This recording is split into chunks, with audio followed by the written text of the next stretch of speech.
ज़िंदगी अल्लाह की तरफ से हमारे और आपके हक़ में एक अजीम नेमत है, और फिर उस मुक़र्ररा वक्त को गुजार कर हमको, आपको, हम सबको इस दुनिया से एक न एक दिन चले जाना है। मौत कोई बुरी चीज़ नहीं है, बल्कि मौत अल्लाह और रसूलुल्लाह से मुलाकात का एक बहाना है। मरने के बाद एक बंदा अपने रब से भी मिलता है और अपने नबी की ज़ियारत से भी शाद काम होता है। रवायतों में आता है कि हज़रत इस्राईल अलैहिस्सलाम हज़रत इब्राहीम खलीलुल्लाह अलैहिस्सलाम की रूह निकालने के लिए तशरीफ़ लाए, तो हज़रत इब्राहीम अलैहिस्सलाम ने फरमाया कि इस्राईल बताओ कैसे आना हुआ, क्यों आए हो, आने की वजह क्या है, आने का सबब क्या है। तो हज़रत इस्राईल अलैहिस्सलाम अर्ज़ करते हैं, अल्लाह के पैगम्बर, ऐ अल्लाह के खलील, आप अच्छी तरह जानते हैं कि मैं किसी आदमी के पास क्यों जाता हूँ।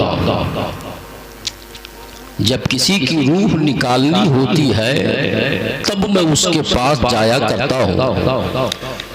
आपके पास इसीलिए आया हूँ कि अल्लाह के हुक्म से आपकी रूह मुझको निकालनी है। मैंने क्या अर्ज किया कि मौत अल्लाह से मुलाकात का एक सबब और एक बहाना है। जब हज़रत इस्राईल अलैहिस्सलाम ने इतना कहा तो हज़रत इब्राहीम अलैहिस्सलाम फरमाते हैं, इस्राईल ज़रा बताओ, हल रअयत खलीलन यक़बिज़ु रूह खलीलिही, इस्राईल क्या तूने कभी किसी दोस्त को अपने दोस्त की जान लेते हुए देखा है। अल्लाह ने चूंकि हज़रत इब्राहीम अलैहिस्सलाम को अपना खलील यानी अपना दोस्त फरमाया। अरबी जुबान में दोस्त के लिए कई लफ्ज आते हैं। एक लफ्ज आता है सदीक, सदीक का माना भी होता है दोस्त, और एक लफ्ज आता है खलील। सदीक हर दोस्त को कहते हैं, लेकिन खलील उसी दोस्त को कहते हैं जो दोस्त जिगरी हो, जिसको हम जिगरी दोस्त कहते हैं। हर दोस्त के बारे में नहीं कहते कि ये मेरा जिगरी दोस्त है। कई दोस्तों में कुछ दोस्त ऐसे होते हैं जो आपके साथ हर कदम पर मौजूद होते हैं, सुख हो दुख हो, ऐसे दोस्त को हम जिगरी दोस्त कहते हैं। तो अल्लाह ने हज़रत इब्राहीम को खलील फरमाया है अपना। तो हज़रत इब्राहीम फरमाते, इस्राईल ज़रा ये बताओ, क्या तुमने किसी दोस्त को अपने दोस्त की जान लेते हुए देखा है। हज़रत इस्राईल समझ गए कि हज़रत इब्राहीम क्या कहना चाह रहे हैं, फिर वापस पलट गए।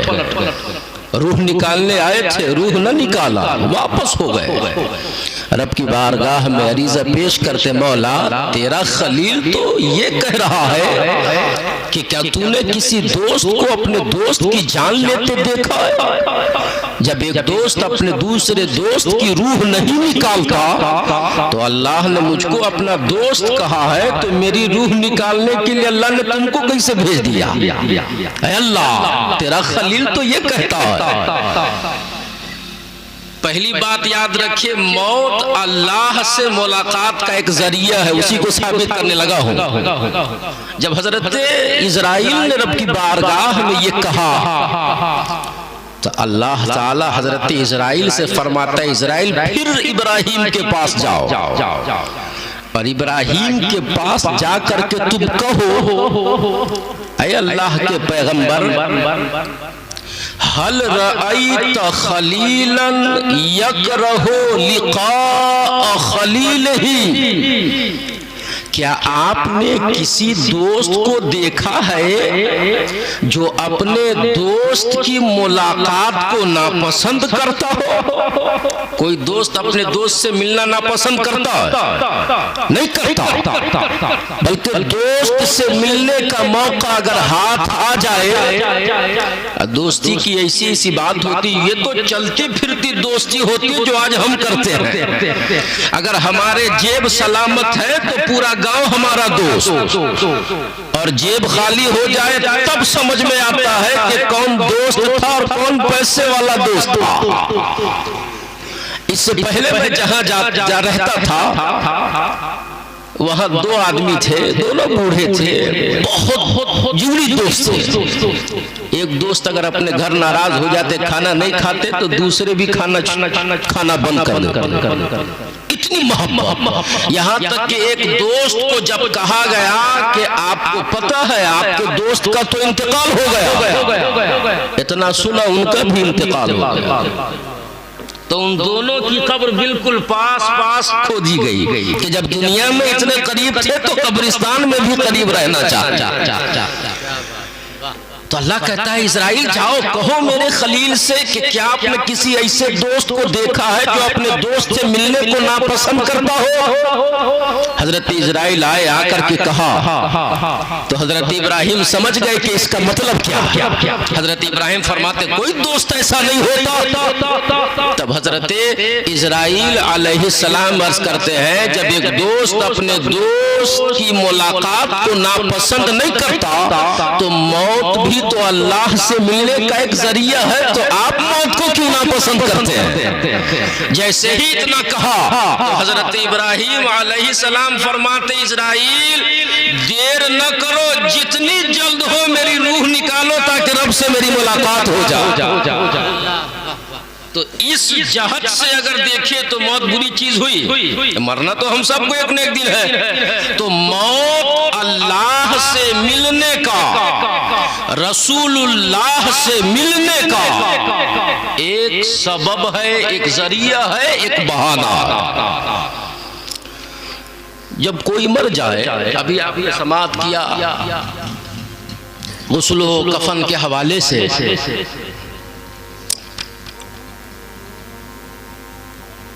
बहुत सवाब है किसी को कफन पहनाने में या किसी को गुस्ल देने में। हदीस पाक में आता है कि अल्लाह का जो बंदा, ये हदीस पाक आपको सुना रहा हूँ, अल्लाह का जो बंदा अपने किसी मुसलमान भाई को कफनाता है, यानी कफन पहनाता है, और ये कब मुमकिन होगा कि एक ऐसा आदमी जिसका कोई नहीं है अब उसको मरने के बाद कफन पहनाएगा कौन? तो हमारे और आपके आका इरशाद फरमाते ऐसे वक्त में जो बंदा अपने किसी मुसलमान भाई को कफन पहनाएगा तो हुजूर इरशाद फरमाते हैं कफन पहनाने वाले उस मुसलमान को अल्लाह सुंदुस का लिबास पहनाएगा। अब ये लिबास कैसा है? निहायत ही कीमती, निहायत ही उम्दा, जन्नती रेशमी लिबास। अब दुनिया का कफन कितने का आता है? 1000, 2000, 2500।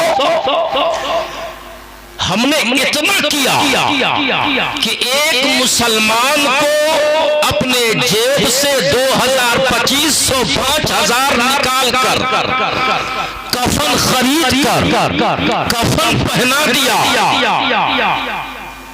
तो इस 5000 रुपया खर्च करने के बदले गोया हमने अपने लिए जन्नती लिबास खरीद लिया।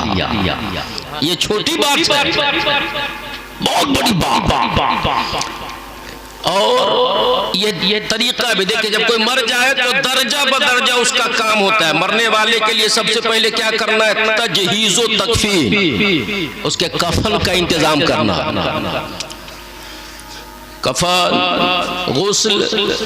दूसरा काम ये कर रहा, जब वो मर जाए तो अब ये देखा जाए कि हमारा जो रिश्तेदार मरा है, हमारा जो भाई इंतकाल किया है, हमारे जो अब्बा इंतकाल किए हैं, हमारी जो माँ इंतकाल की है, क्या हमारे अब्बा पर, हमारे मरहूम पर किसी आदमी का कोई हक तो नहीं है। पहला काम कफन दफन। दूसरा काम ये देखना है कि हमारा जो रिश्तेदार इंतकाल किया है, क्या हमारे उस रिश्तेदार पर किसी आदमी का कोई हक तो नहीं है।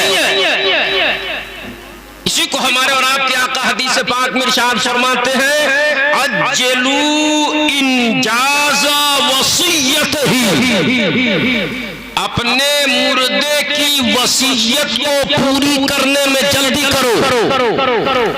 आज दावतें बड़ी की जाती है, बड़ा इख्तिमाम, दावत खिलाने में बड़ा खर्च किया जाता है, लाखों।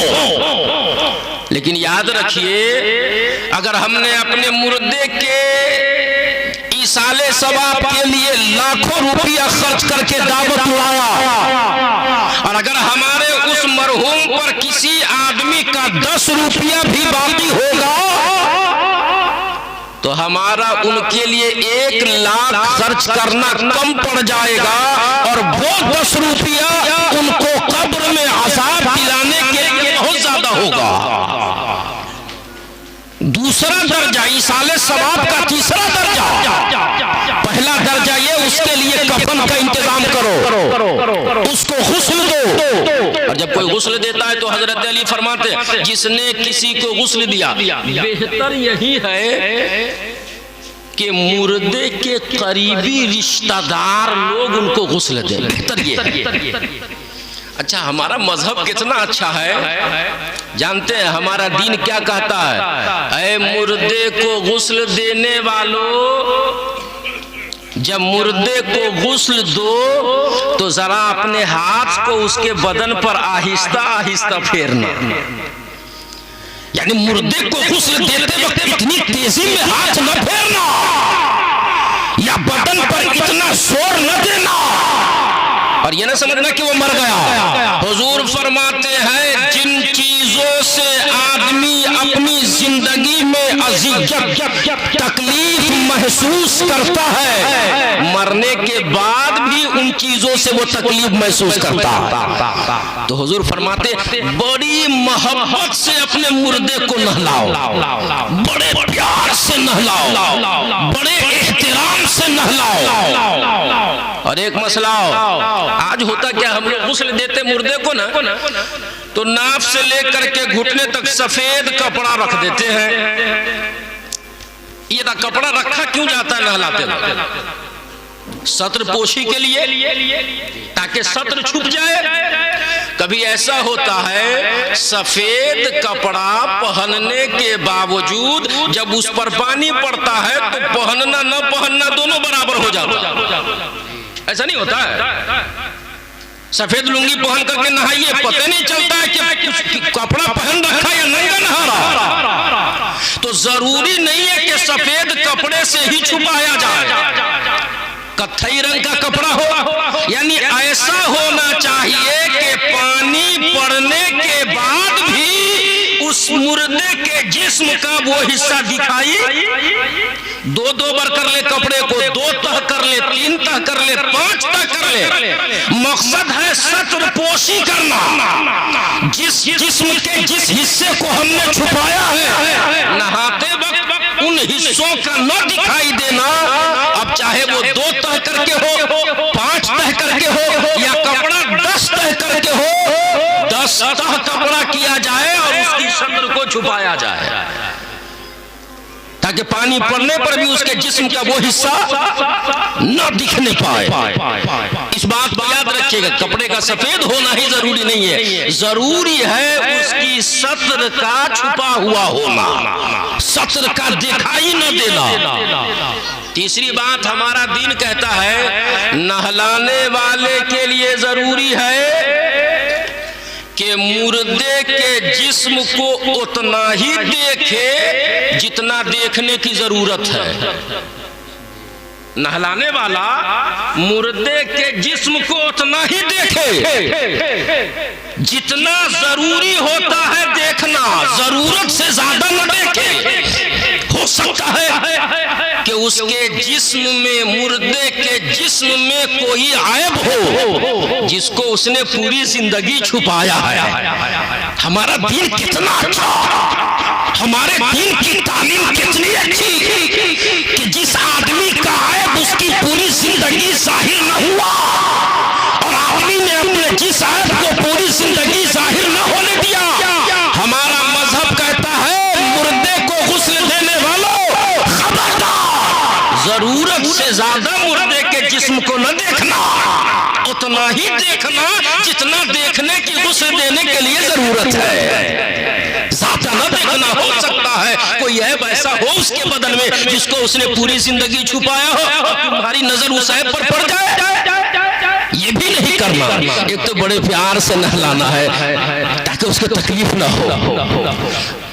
जो सत्र छुपाते हैं वहां कपड़ा इतना मोटा हो कि पानी पड़ने के बाद भी सत्र दिखाई न दे, और जितने की जरूरत हो उतना ही उसके जिस्म पर देखा जाए, उससे ज्यादा नजर जिस्म पर न डाली जाए।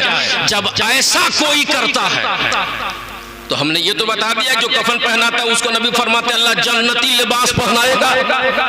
हजरत अली फरमाते, इब्ने माजा की हदीस है, हजरत अली फरमाते हैं जिसने किसी मुर्दे को नहलाया, नहला करके कफन पहनाया, कफन पहना करके खुशबू लगाया, खुशबू लगाने के बाद उसकी लाश को अपने कांधे पर उठाया, जनाजा गाह तक ले गया, जनाजा के बाद कब्र तक ले गया, कब्र तक ले जाने के बाद कब्र में लेटाया, यानी इब्तिदा से लेकर इंतहा तक जो मौजूद रहा। हजरत अली फरमाते ऐसा आदमी गुनाहों से ऐसा पाक हो जाता है जैसा पाक तो पैदा होते वक्त होता।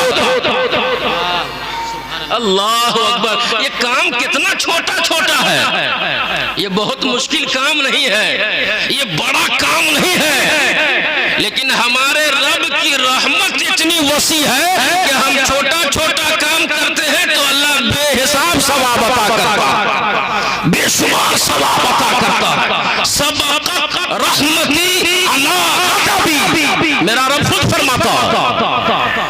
तो ये करना है। अच्छा, कब्र में जब दफन कर दिया तो तलकीन की तो कई बार तलकीन की, तो जब इंतकाल हो रहा हो तब वहां बैठ करके तलकीन करना चाहिए।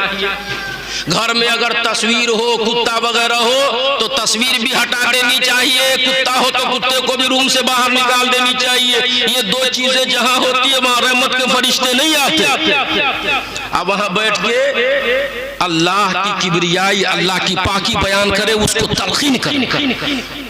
हमारा दीन कहता है वो आदमी जो मरने के करीब है उसके पास बैठ करके कोई गलत बात न करो, क्योंकि मरने वाले के पास बैठ करके जो बात की जाती है, जो दुआ की जाती है, हर दुआ पर अल्लाह के फरिश्ते आमीन कहते हैं। तो अगर कोई गलत दुआ कर दे, गलत बात कह दे और फरिश्ते उस पर आमीन कह दे तब तो बहुत भारी पड़ जाएगा।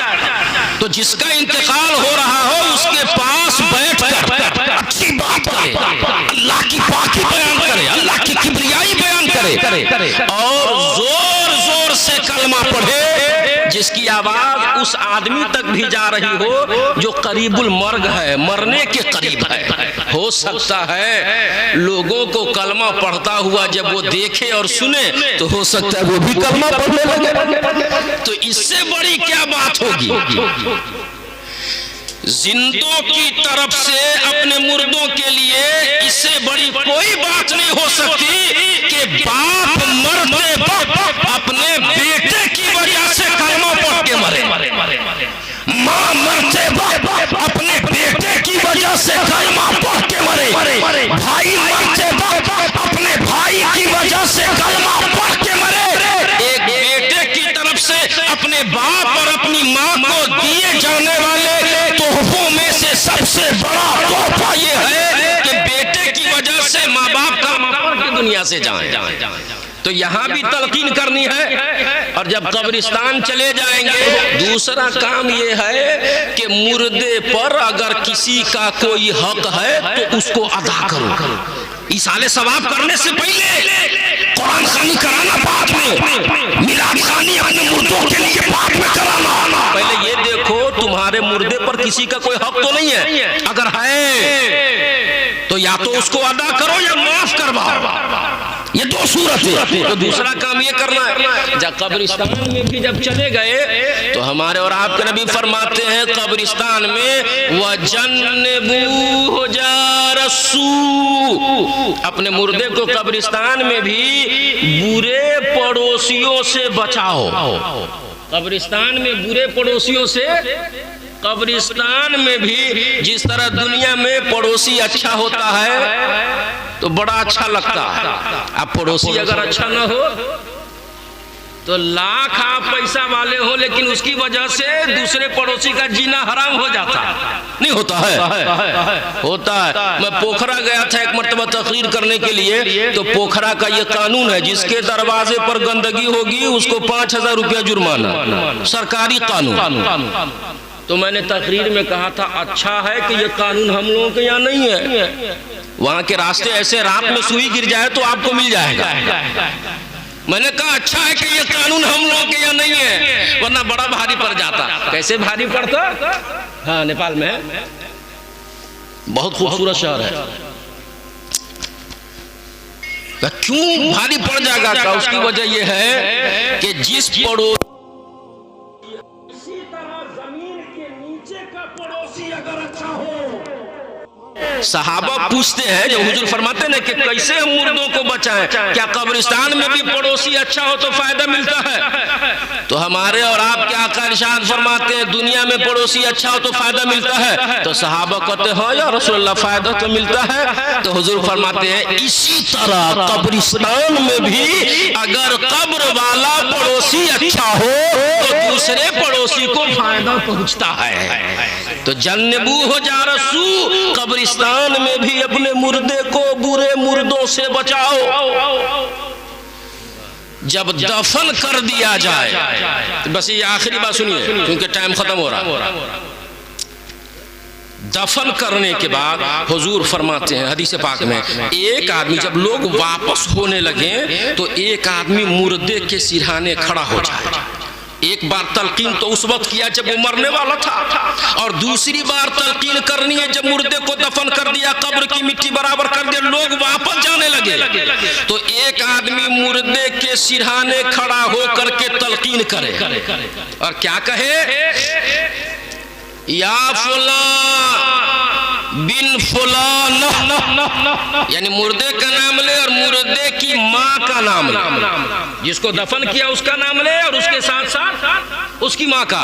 सहाबा अर्ज़ करते हुजूर आज जिसकी माँ का नाम मालूम ना हो, तो हुजूर फरमाते जिस मुर्दे की माँ का नाम मालूम न हो उसकी माँ की जगह हजरत हव्वा का नाम। हजरत हव्वा भी तो माँ ही है ना, सारे इंसानों की माँ है। क्या कहे, ऐ फुला बिन फुलाना उज़कुर मा खरजत अलैहि मिनद दुनिया शहादत अल्लाह इलाहा इल्लल्लाह व अन्ना मुहम्मदन अब्दुहु व अन्नक रदीत बिल्लाहि रब्बा व बिल इस्लाम दीना व बि मुहम्मदिन सल्लल्लाहु अलैहि वसल्लम नबिया व बिल कुरआन इमामा। कहिए ना सुभान अल्लाह, या अल्लाह। इतनी खामोशी, एक तो मरते वक्त बैठ के कलमा की तलकीन करनी है, दूसरी बार जब दफन कर दे तो सिरहाने एक आदमी खड़ा होकर कहे, ऐ फुला इब्ने फुला, मुर्दे का नाम ले और उसकी माँ का नाम याद कर। उसको जिस अकीदे पर तू दुनिया से गया है उस अकीदे को याद कर जिस पर तू दुनिया से गया है। तेरा अकीदा क्या था? शहादत अल्लाह इलाहा इल्लल्लाह। तू इस बात, तू दुनिया में था तो इस बात की गवाही देता था कि अल्लाह के सिवा कोई माबूद नहीं। याद कर, तू जब तक दुनिया में था तो यही अकीदा था कि अल्लाह के सिवा कोई माबूद और हजरत मोहम्मद सल्लल्लाहु अलैहि वसल्लम अल्लाह के रसूल और उसके बंदे हैं। यानी इस मय्यत के मुर्दे के सिरहाने खड़ा होकर के ये कहना है और ये भी कहना है, ये भी याद कर कि अन्नका रदीत बिल्लाहि रब्बा व बिल इस्लाम दीना व बि मुहम्मदिन नबिया व बिल कुरान इमामा, कि जब तक तू दुनिया में था तो अल्लाह के रब होने पर, इस्लाम के दीन होने पर, हजरत मोहम्मद सल्लल्लाहु अलैहि वसल्लम के नबी होने पर और कुरान के इमाम होने पर तू राजी था। यानी तू इस बात पर राजी था कि रब अल्लाह है, दीन इस्लाम है, मोहम्मद नबी है और कुरान हमारा। जब हम ऐसा करेंगे तो होगा क्या? अच्छा, ये जो तलकीन है इसको उर्दू में नहीं कर सकते, अपनी जुबान में नहीं कह सकते, इसको अरबी जुबान में ही कहना है जो मैंने पढ़ के आपको सुनाया। ये हदीस के अल्फाज हैं। ऐसा हम करेंगे तो होगा क्या? क्योंकि हम लोग की आदत हो गई बगैर फायदा के तो कोई काम करते नहीं है। अब वो भी फायदा हमको दिखना चाहिए, वही काम हम करते हैं। होगा क्या? तो हमारे और आपके नबी सल्लल्लाहु अलैहि, अच्छा ऐसा 3 बार कहना है। हुजूर फरमाते एक बार कहोगे या फला इब्ने फलाना तो मुर्दा कोई जवाब न देगा, दूसरी बार कहोगे या फला इब्ने फलाना तो मुर्दा उठ के बैठेगा अपनी कब्र में, और जब तीसरी बार कहोगे या फला इब्ने फलाना तो मुर्दा कहेगा, ऐ आवाज देने वाले तू मेरी रहनुमाई कर, अल्लाह तुम पर रहम करे। हुजूर फरमाते मुर्दा बोलेगा लेकिन तुम नहीं सुनोगे, बोलेगा वो। जब 3 बार कहोगे तो वो बोलेगा कि ऐ आवाज देने वाले तुम क्या कहना चाह रहे हो, मुझको बताओ, अल्लाह तुम पर रहम करे। तो जब 3 बार कह दो तब ये बात कहना। हमारे बहुत से फुक़हा फरमाते ये बात मुस्तहब समझी जाती थी और समझी जाती है कि जब दफन कर दे मुर्दे को तो उसके पास एक आदमी खड़ा हो जाए और कहे, पहले तो कहे कुल ला इलाहा इल्लल्लाह, ऐ मुर्दे कहो अल्लाह के सिवा कोई माबूद नहीं। सिरहाने खड़ा होके जोर से कहना कुल ला इलाहा इल्लल्लाह, मुर्दे कहो अल्लाह के सिवा कोई माबूद नहीं। और उसके बाद कहना है रब्बी अल्लाह। यही सवाल होता है ना, मन रब्बुका मा दीनुका मा कुंता तक़ूलु फी हक़्क़ि हाज़ा रजुल। ये तो हमरे आपके जैसे लोगों से होता है। जब अल्लाह वाले लोग कब्र में जाते हैं तो उनका मामला ही अलग रहता है।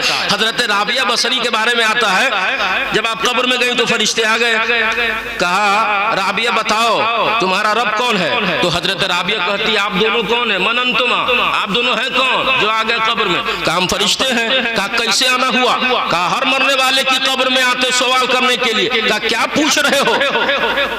कहा मन रब्बो के, तुम्हारा रब कौन है? तो हजरत राबिया कहती ये तो बताओ तुमको किसने भेजा और कहां से आए हो? तो कहा हम आसमान से आए हैं, अल्लाह ने भेजा है। तो हजरत राबिया कहती है फरिश्तों तुम इतनी ऊंचाई से, गौर कीजिएगा, अरे फरिश्तों तुम इतने ऊपर से इतने नीचे मेरी कब्र में आ गए तो भी तुम रब को न भूले, तो मैं तो जमीन के ऊपर से थोड़ा ही नीचे आई हूँ तो मैं अपने रब को कैसे भूल जाऊं?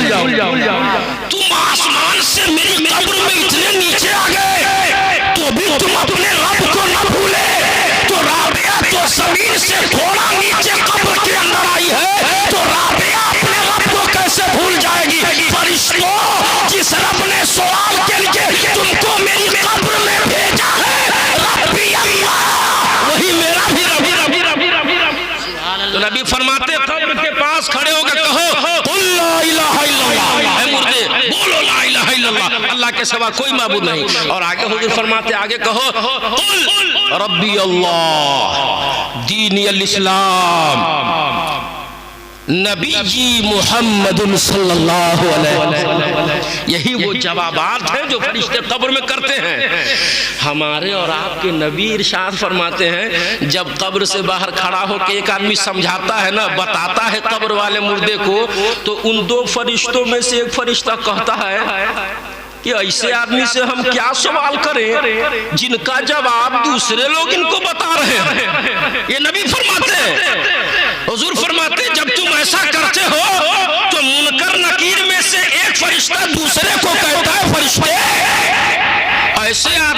हम क्या सवाल करें जिनको सवाल का जवाब दूसरे लोग बता रहे हैं। अब इनसे सवाल करने की जरूरत नहीं है, चलो चलो चलो वापस चलो। अल्लाह अकबर। तो 2 बार तलकीन, एक तो जब कोई इंतकाल कर रहे हो तो वहां तलकीन करनी है, कलमा पढ़ना है, और जब दफन कर दिया जाए मुर्दे को तो हुजूर फरमाते हैं वहां खड़े होकर के जोर जोर से तलकीन करो, इसका फायदा तुम्हारे मुर्दे को होता है। और वो सवाल आते कब्र से बच जाता है। और जब सवाल आते कब्र से बच जाता है तो कब्र पहली मंजिल है। जो पहली मंजिल में कामयाब हो गया तो उसके बाद की जितनी मंजिलें हैं वो सारी मंजिलें आसान हो जाती हैं।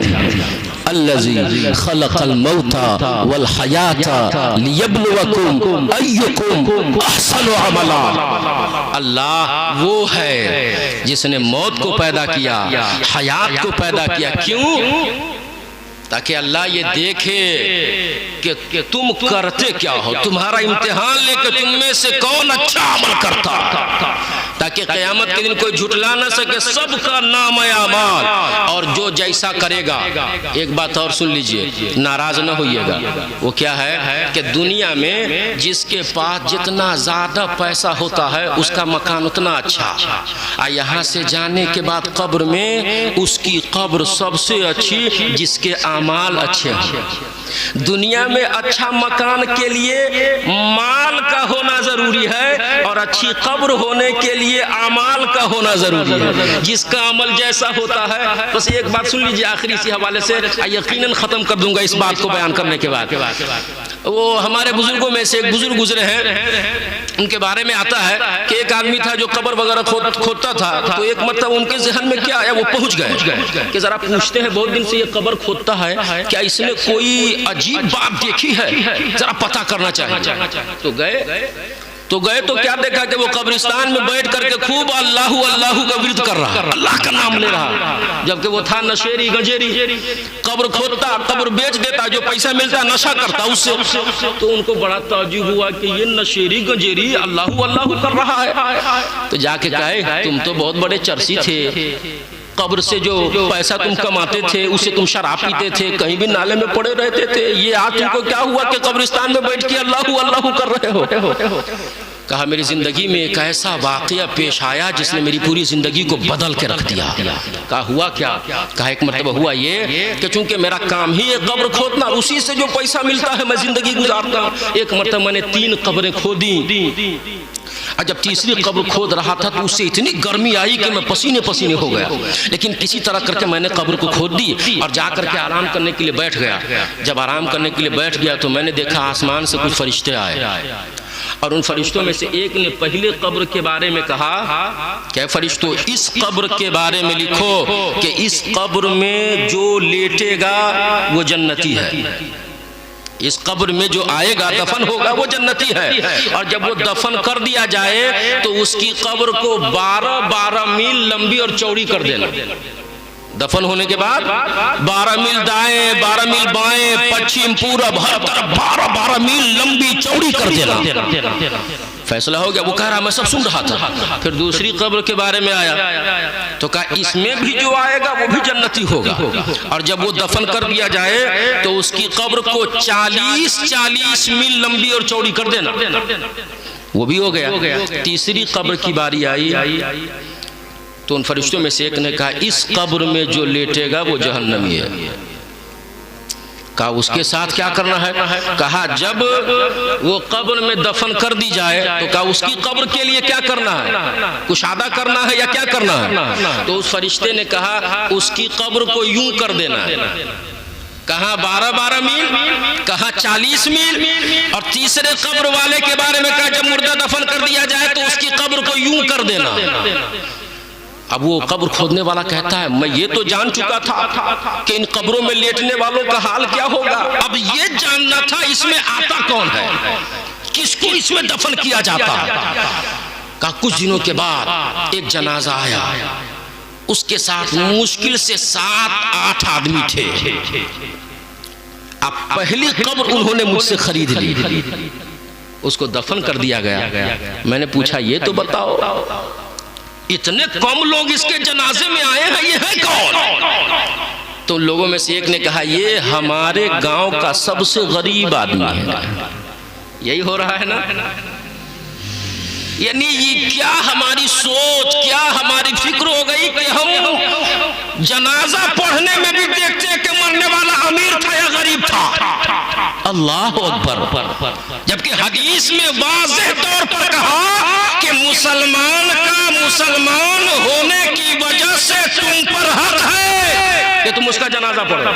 ये नहीं कि मालदार का हक है जनाजा पढ़ो। नबी फरमाते मुसलमान मर जाए तो उस मुसलमान का मुसलमान होने की वजह से तुम पर हक है कि तुम जनाजा पढ़ो। तो कहा ये हमारे गांव का सबसे गरीब आदमी है, इसलिए कोई इसके जनाजे में नहीं आया।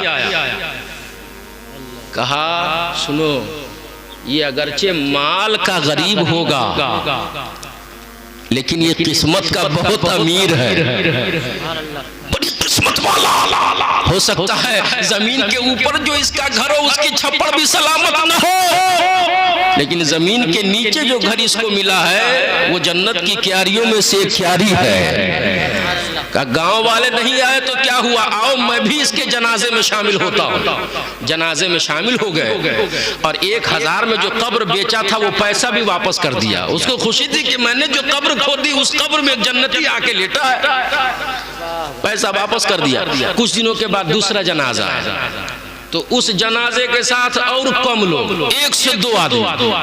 पूछा भाई किनका, आप कहते वो दूसरी कब्र खरीद ली 40-40 मील वाली। कहा ये कौन है जिसके जनाजे में कोई नहीं आया। तो कहा ये कौन है, इसको हम लोग भी नहीं जानते। जो लोग दफनाने लाए थे ये कौन है इसको हम भी नहीं जानते, ये परदेसी है, ये मुसाफिर है, लेकिन इंतकाल कर गया। किसी ने इसको दफनाना गुस्ल देना मुनासिब न समझा तो हम लोग उसको ले आए। कहा अच्छा, कहा यह भी किस्मत वाला है। कहा मैं भी जनाजे में शामिल होऊंगा। जनाजे में शामिल हो गया।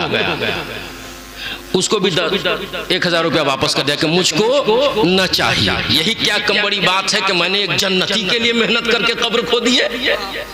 हो सकता है अल्लाह इसी बहाने मुझको बख्श दे। कहा फिर कुछ कहा 2 कब्र का मामला तो हल हो गया था। फिर कुछ दिनों के बाद एक तीसरा जनाजा आया। कहते मत पूछो उसमें कितने बड़े बड़े लोग आए थे जनाजे में। सरकारी ओहदे पर फायज लोग भी थे, बड़े बड़े मालदार चौधरी लोग, बड़े बड़े जनाजा पढ़ने वालों का बड़ी जमात। अब मैं दिल ही दिल सोच रहा हूं या अल्लाह ये तीसरी कब्र जिसके बारे में फरिश्ते ने कहा इसमें जो आएगा वो जहन्नमी है, उसको अजाब दिया जाएगा। जो जन्नती लोग थे उनके जनाजे में इतने कम और एक जहन्नमी के जनाजे में इतने लोग। बड़ा ताज्जुब हुआ। दफन कर दिया गया। कहता मैंने पूछा ये तो बताओ ये कौन है, किसका जनाजा। तो लोगों में से एक ने कहा ये हमारे फलां सेठ साहब की बीवी है और मालदार चौधरी साहब की बीवी है। कहा ये तो बताओ इसकी जिंदगी कैसी थी, ये जब जिंदा थी तो करती क्या थी। ठीक है वो तो जानता था कि तीसरी कब्र में जा रही, इसका मतलब इसको अजाब होगा। कहा ये करती क्या थी। कहा करती क्या थी, बहुत से लोग ऐसे होते हैं माल उसको बिगाड़ देता है। उन्हीं लोगों में से जिनको बहुत ज्यादा दौलत बिगाड़ देती ये औरत भी थी। इसके पास माल तो बहुत था लेकिन इसके घर में शरीयत नहीं थी।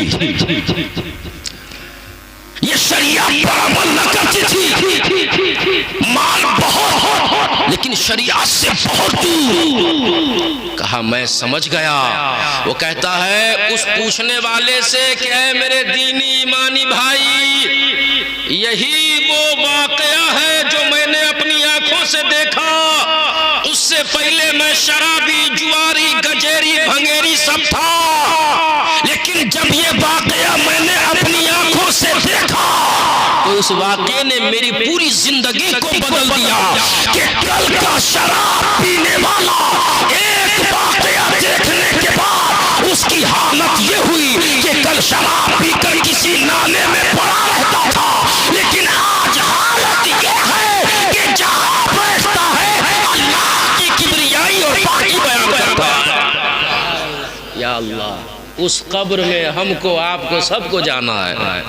अल्लाह ताला हम सब पर करम फरमाए, हम सब पर फजल खास फरमाए।